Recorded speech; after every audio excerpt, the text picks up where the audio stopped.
Sa mundong pinagaharian ng teknolohiya, hindi natin maitatanggi ang ginhawang dulot nito sa ating buhay sa anumang aspeto.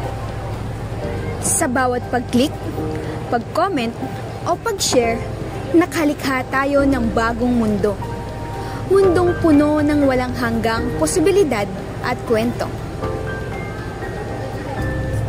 Ngunit, paano nga ba nakakaapekto ang gawa-gawang mundong ito sa isipan ng mga tao? Katahimikan o gulo? Sino ba naman sa atin ang hindi gumagamit ng social media? Sa edukasyon, transportasyon, komunikasyon, o para sa ating mga interes, ito ang kadalasang bida. Sa taong 2025, halos 80% ng populasyon ang gumagamit nito. Ako, si John Marquez Sabiniano. Ako, si Shandy Nisaban. At ito ang aming dokumentaryo. In a world more connected than ever, why do we feel so alone? We expect more from technology and less from each other. What was meant to be a bridge has become a wall. Sa taong 2025, Facebook ang pinakaginagamit na social media sa buong mundo na may 3.07 billion users. Ayon sa aming mga natanong, hindi bababa sa 8 hours ang kanilang paggamit ng social media. Malayong malayo sa healthy usage na 2 to 4 hours. Aming nakapanayam ang ilang mga mag-aaral ng Bulacan State University mula sa College of Science. Based on what factors po do you filter your post? Kaya rin po, ano po yung tinitin yung factors para i-post nyo to or hindi nyo i-post? Siguro nag-apply naman sa akin yung think before you click or think before you post. Dinalagay ko yung sarili ko sa point of view ng makakabasa nito. And actually, lahat ng sinasabi ko ngayon, hindi tingnan ko ano mafe-feel ng, may isang specific na tao na nakadanas ng ganito, then mariread niya yung, or makikita niya yung pinost ko. Ano yung mafe-feel niya?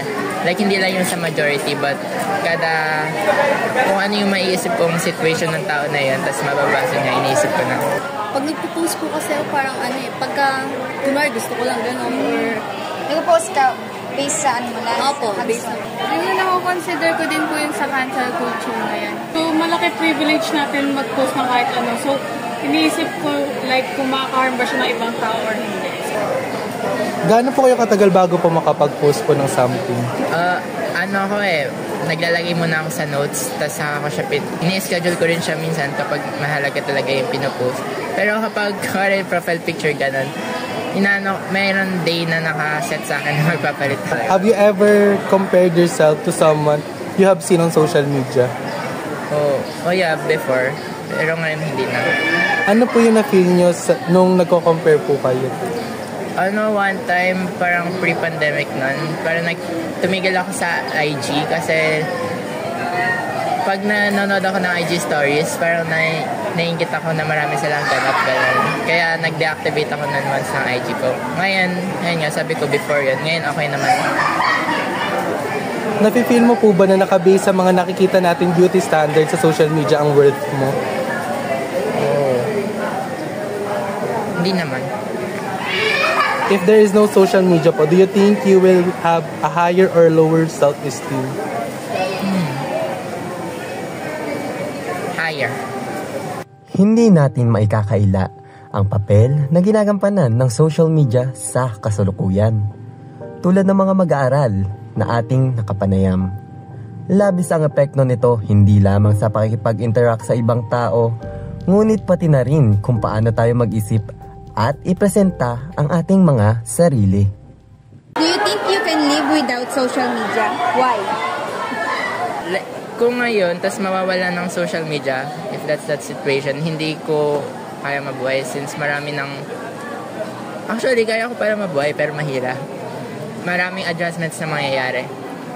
Di siguro kasi andun din naman yung di lang naman yung social media kasi parang parang broad na yung niya. So marami ka rin naman matututunan na yun for entertainment. So, hindi din po kasi parang Iba na po kasi yung sa generation natin ngayon kesa sa generation dati. Parang mas nakasanayan na po natin yung ano talaga yun.